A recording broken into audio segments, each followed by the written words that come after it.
This is the Stephen Mansfield Podcast.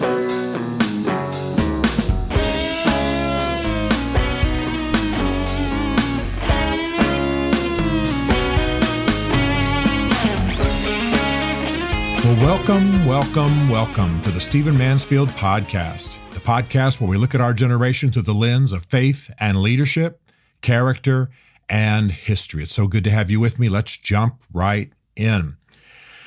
I promise you that all my podcasts for the rest of the year will be upbeat and about the holidays and about the possibilities of the future and tender about holiday themes. All of those I feel, I'm ridiculous about Christmas and Thanksgiving, and I love telling those stories. However, I'm going to start a little dark in this podcast because there's something that deeply concerns me. Let's start this way. If you've been listening to me for a while, you know that one of the defining images, one of the defining moments, one of the defining experiences of my life is that I grew up during some of my teen years, 3 or 4 years of my teen years, in Berlin, Germany. This was when the wall was still up. There was East and West Germany. There was East and West Berlin. And this meant that at the age of, let's say 15, I was there for years, but let's just focus in on the age of 15. At the age of 15, I was able to stand on a platform on the western side of the Berlin Wall and look over into a no man's land and look beyond that no man's land to guard towers where Russian and East German guards would make obscene gestures at us, and we were making obscene gestures at them, no question. And sometimes to scare us off, swing their machine guns in our direction. Of course, it would have been a disaster for them to fire on, especially on youth, but anywhere into the West. But I could look beyond those guard towers and I could see into East Germany, East Berlin, and it looked like a vision from a movie describing a destitute land, dark and boarded up. And if you saw any people scurrying by, you could see the fear on their faces. You could see how quickly they wanted to get off the streets. There was no development. There was little light. It literally, quite literally, was dark in the actual physical sense. Buildings were ancient, breaking down. There was not even an attempt by the communists to make a show, a Potemkin village, for the sake of the West, to impress. And that was how it looked as far as the eye could see. And it's rare that anyone has a chance to literally stand at a dividing line and look at the difference between two competing political systems, two competing visions of the world, two competing understandings of God, two competing systems of markets and economics, and see the fruits of them literally within feet of each other. But I, purely as a result of my father's military career, had the chance to do that repeatedly, and as of the age of 13, but I remember one episode, and that's what I'm recalling in my mind right now, at the age of 15, where it stopped being cool, and we stopped giving the middle finger to the other side. Yes, I was a rowdy teenager, and it stopped just being a school trip. I think I'd gone there on my own, maybe with some friends, and I stood there and I remember being deeply, deeply impacted. This is not just a cool thing to do. This is not just us giving the middle finger to soldiers who would happily kill our fathers, again, a bunch of military brats, if they had the choice. This was a lesson for me. It felt like almost a divine, I realized later in life, at the moment I wouldn't have spoken in divine terms, but almost a divine moment for me. And there I was, able to see what was going on between the two systems.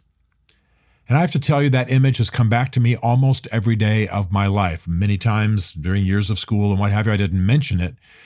But if you mention free market, if you mention communism, if you mention socialism, if you mention East versus West, if you mention the Cold War, anything like that, what came to my mind was this image, this picture, this moment that has grown in importance throughout my life, not because I'm exaggerating it, but because of the situations that I've been in and where we are culturally and so on. And it only added to that image and colored in that image a bit that years later, when I was the pastor of a large church in Nashville, I only mention the size because of what we had the power to do, and the wall was beginning to come down 89 era. The East and West were thawing, and it was possible actually to go into Russia. Again, the simplest way to say it is the wall had come down, not only in Berlin, but between East and West. And so I was early getting into Russia after the thaw to preach, to minister, to build relief services. I wasn't any big deal, but I was with teams going in there. And so now adding to that image of me standing on a platform looking between East and West at the age of 15, I now in my, let's say middle 30s, am going in to do relief work in the devastations of the Soviet system. And it was unbelievable. The poverty, the bloodiness, the rundown nature, the depression of the people. One of the things that sticks with me is that the statistic at the time was the average Russian women had had 8 abortions, and somehow the thaw had caused many of them to open up to what they had done. They had been state-mandated abortions, and many women were beginning to grieve for the first time about 8 abortions. I mean, even if you're pro-abortion, that's a lot. But if you're anti-abortion, if you believe that in most cases abortion is the taking of a human life, imagine a mother having that dawn on her for the first time. And by the way, I wasn't there for that purpose. I didn't say anything about abortion to these women. They were already coming to the conclusion that something horrible had happened in their lives. I mean, this was the feel. And when I say bloody, I mean literally bloody. I walked down the street to go to a McDonald's one time, one of the Western businesses that was thriving there at that era.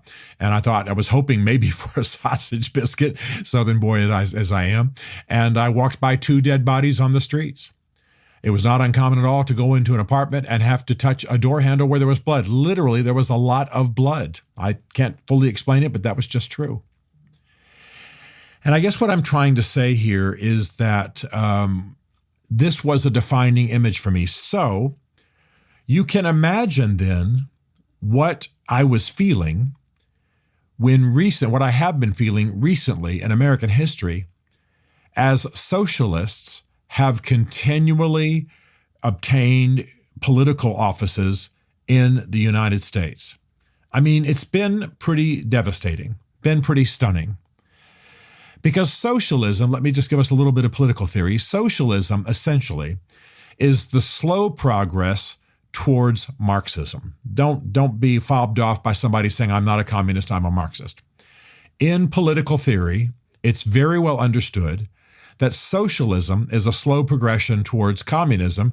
Communists just out and out want revolution. They want people dead. They want to overthrow systems. They want a stateless society. They want the government owning all the means of production. They want a classless society, and they want the state to distribute all goods and services supposedly on an equal basis. It ain't never happened. Communism has produced some of the most bloody episodes in the history of the world. It has never worked. It has brought unbelievable misery. It has been violent and bloody. Hundreds of thousands of people, millions and millions of people killed. Think about it. China, Russia, Eastern Europe. I could go on and on. Countries that recently were very prosperous and then went socialist, and now they have poverty and riots and death and upheaval. I'm mentioning Venezuela as an example, a country unbelievably prosperous, and yet it went left, it went socialist, it went communist, and now it's devastated. Other countries have done exactly the opposite.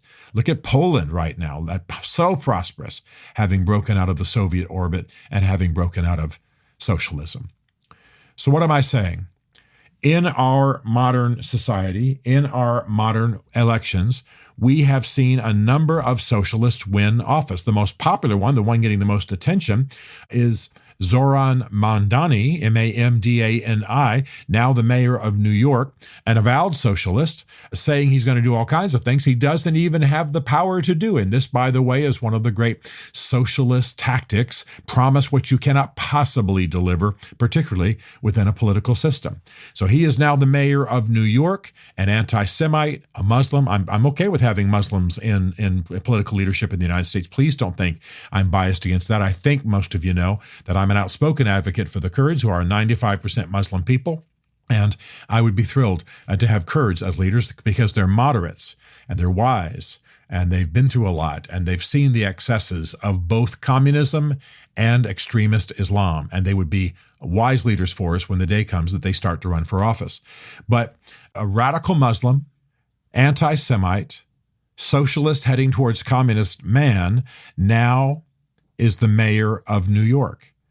And I've got to tell you, I grieve this. I grieve this because I think that what you have is a society that has forgotten the lessons of history, has forgotten, frankly, doesn't understand what's going on. By the way, in the Mamdani election in New York, only about 12% of voters voted, and 85% of them were women. And the conclusion of a lot of pollsters is that women are looking for somebody who will take care of them, especially poor women, especially downtrodden women, are looking for somebody, a male particular, who will take care of them and, in a sense, be their political husband. Now, that's not my language, that's somebody else's language, but that's what some are concluding. So you have Mamdani. You have Bernie Sanders, who's without question, he's from Vermont, senator from Vermont, without question, a self-proclaimed Democratic socialist. You have Alexandria Ocasio-Cortez. You have Rashida Tlaib from Michigan. You have Greg Cesar from Texas. There are others who have won elections during this time. In the November 2025 elections, there was a definite move left. You have Katie Wilson, who is now the mayor of Seattle. You have others like this. There are approximately 250 Democratic socialists holding state and local elected offices around the country. And this recent election got a lot of attention, of course, because it was intended as a rebuke of Trump, intended as a rebuke of MAGA, intended as a rebuke of a right drift in our politics. But what I am saying is this.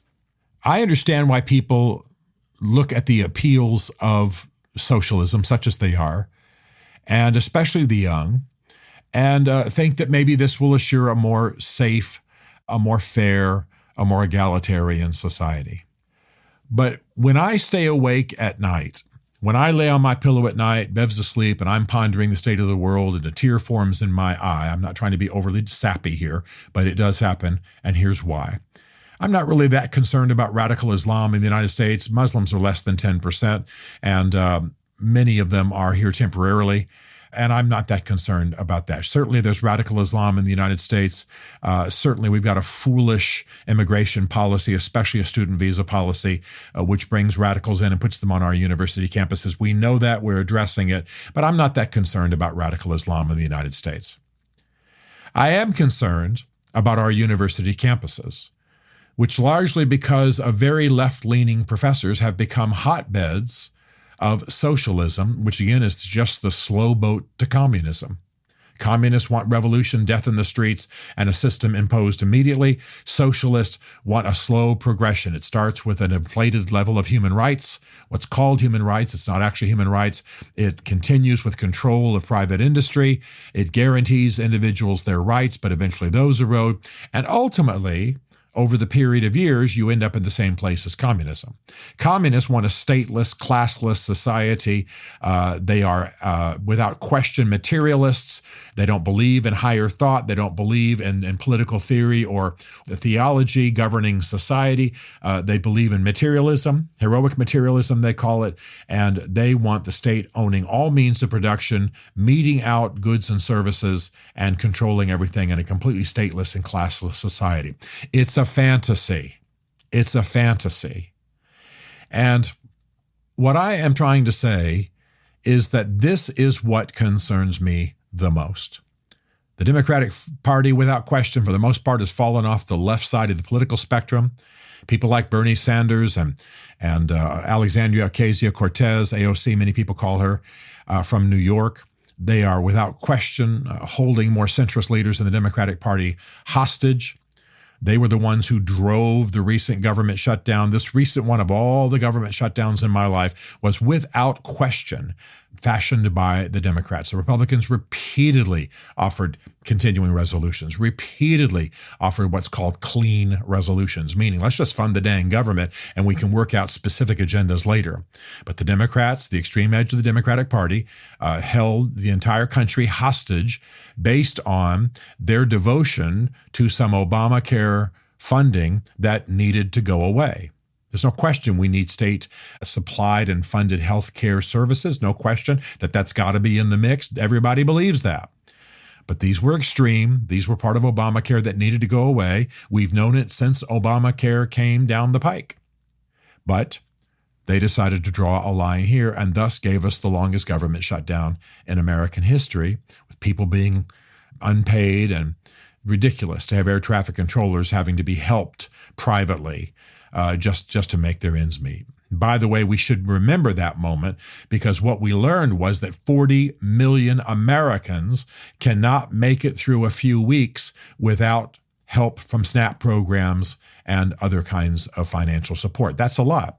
That is part of the socialist picture in the United States, that so many people are reliant on the state to get through their lives, even down to a matter of a few days or weeks when they don't have income or food help. It's something we ought to pay attention to. Just as we should, by the way, that more than half of Americans, because of that status, don't pay taxes. This helps us understand our society. So why am I ranting on here? I'm ranting on here because my father's military career, his 30-some-year military career, was entirely about anti-communism, and that definitely bled into my soul. My father was a Russian linguist, went to the Defense Language Institute military school in Fort Ord, California, studied Russian, was the senior military intelligence officer in Berlin for a while, became a battalion commander. We had a red phone in our homes. I've described this before. The kids called the bat phone. When it rang, he would often answer, and he was gone for days and days. Where was he? Who knows? Somewhere in Russia, on maneuvers. We don't know where he was. But he was involved in the American effort to check Soviet incursions, Soviet increase, basically the spread of communism.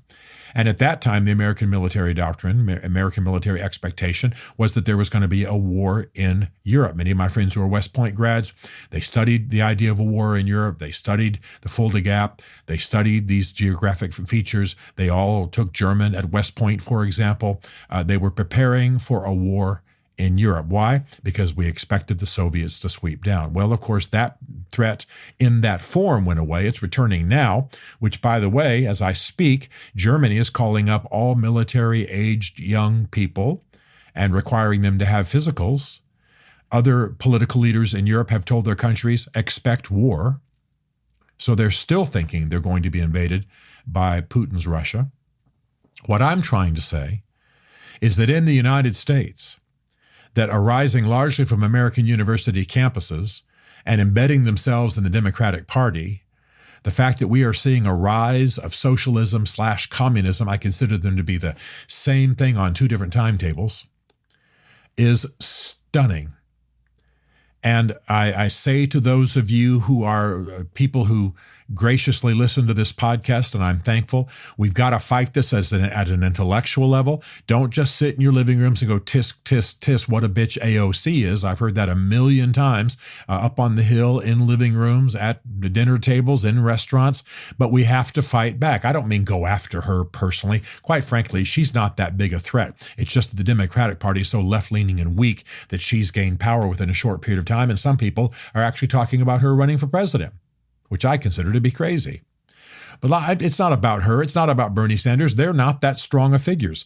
It's about battling the ideas. It's about teaching our kids. It's about going on the university campuses and sitting down with the president or the head of the political science department and saying, seriously, you're going to teach the philosophy, you're going to teach the political system that has brought more misery to human beings and more bloodshed in Western world history than any other? Look, I'm the opposite of a racist, as I've told you time and again. I wish the Klan would shut down. I'm embarrassed by our national history of hangings and all that kind of thing. I, as you well know, I'm not using this as my credentials, but I live in a largely black world. Half a dozen African Americans in my family go to a black church in D.C. Half my friends are black. I'm very comfortable, very loving of black America. And with that history, I'll still say the difference between radical race hatred, let's just call it anti-black hatred, in the world, and the devastation and the death that has produced, versus communism, as evil and demonic as racism is, in America, it has not produced even a tiny percentage of the deaths that communism has produced worldwide. And I'm not saying that to diminish the importance of battling racism. I'm saying it to give an example of, as much as we're all devoted to stamping out racism in our country, the fact is it's a tiny percentage of the unbelievable devastation, the unbelievable bloodshed, the unbelievable genocide that has occurred at the hands of communists. Hundreds of millions slaughtered. And it's a failed system that brings nothing but misery. And yet, you might have it being fostered in the back of your house right now as your children do their homework. I know that's kind of a radical statement, but that's exactly what I want to say. You just might, have it rising in your child's bedroom, from your child's school backpack, from the textbooks they're using, from the professors and teachers they're hearing. Now, my point's not to storm to the back of their house and pick a fight with your child, but you might have a conversation. You might take a look at their political science textbooks, their social studies textbooks. God knows they don't teach history anymore. They teach social studies. I'm not bitter, I'm not angry, and I'm not afraid. What I am is eager that we become aware of a communist threat in the United States. And what we did under McCarthyism was we went around calling everybody a communist, and of course that's all been vilified and all been exposed, and movies have been done on it and what have you. And McCarthy handled things badly. He was right about some things. He was wrong about most things, and certainly his approach was wrong. But it's not wrong to call out a philosophy that's rearing its ugly head in our modern society, our modern America, that has meant devastation for nations. And I've never lived under a communist system, but the reason I bring my experiences to this podcast is I have seen it. I've heard my father battle it. I've heard my father describe at the dinner table what he has seen of the devastations of communism. I've heard the lies. I've seen the lies. I've seen the devastations. Now, I want to make very clear. I make it clear all the time. I've never served in uniform. I'm not claiming to be anything special. I simply sat there as a teenager and then later in my 30s and had first row seat to see what communism had done. Many others are far more expert. We cannot let this arise in our American society. We have to battle this thing. Bernie Sanders is wrong. AOC is wrong. Mandani is wrong. I think Zoran Mandani is lying about what he can do to get in office. He's gotten in office now, and now he's realizing he can't do most of what he promised. But hey, he's going to be about other agendas. Where was a strong anti-communist, anti-socialist movement in New York? How is socialism embedding itself in Seattle, in the California State House, in New York politics? How is this happening? It's time for us to wake up. It's time for us to get educated. It's time for us to read Communist Manifesto and Das Kapital and the sharp, good books that criticize and analyze the failures of this system. And it's time for us to stand ground. All right, I'll be happier throughout the holidays, I promise. But this could be a turning point in American history. We can't let it go by unchallenged.